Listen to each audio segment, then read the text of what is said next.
बाळापुरातील मुद्रांक विक्रेत्याला लाच घेताना रंगेहात पकडले. बाळापूर तहसील कार्यालयात कारवाई. वाडेगाव.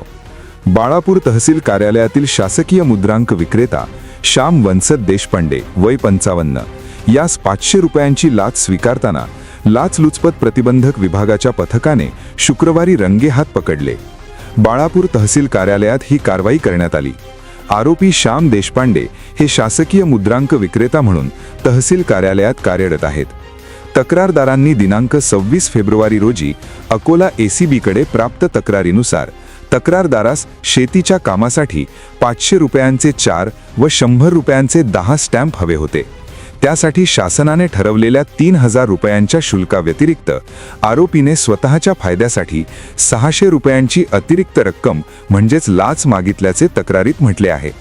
पडताळणी दरम्यान आरोपीने पंचासमक्ष तडजोडीअंती 500 रुपयांची लाच स्वीकारण्याचे मान्य केले. त्यानुसार ट्रॅप ॲक्शन राबविण्यात आली. तक्रारदाराकडून 3500 रुपये स्वीकारताना आरोपीला रंगेहात पकडण्यात आले. यामध्ये शासन शुल्क 3000 रुपये व 500 रुपये लाच रक्कम असल्याचे निष्पन्न झाले. या प्रकरणी आरोपी विरुद्ध बाळापूर पोलीस स्टेशन येथे गुन्हा दाखल करण्यात आला. ही कारवाई ACBचे पोलीस अधीक्षक बापू बांगर, अपर पोलीस अधीक्षक सचिंद्र शिंदे यांच्या मार्गदर्शनाखाली ACBचे पोलीस उपाधीक्षक मिलिंद कुमार बहाकर यांच्या नेतृत्वात दिगंबर जाधव, अविनाश पाचपोर, गोपाल किरडे, संदीप ताले, नितीन पाटील, अर्चना घोडेस्वार, सलीम खान, नफीस शेख यांनी केली. महत्त्वाच्या आणि ताज्या बातम्या पाहण्यासाठी आमच्या चॅनलला सबस्क्राईब करा व बेल आयकॉन प्रेस करा.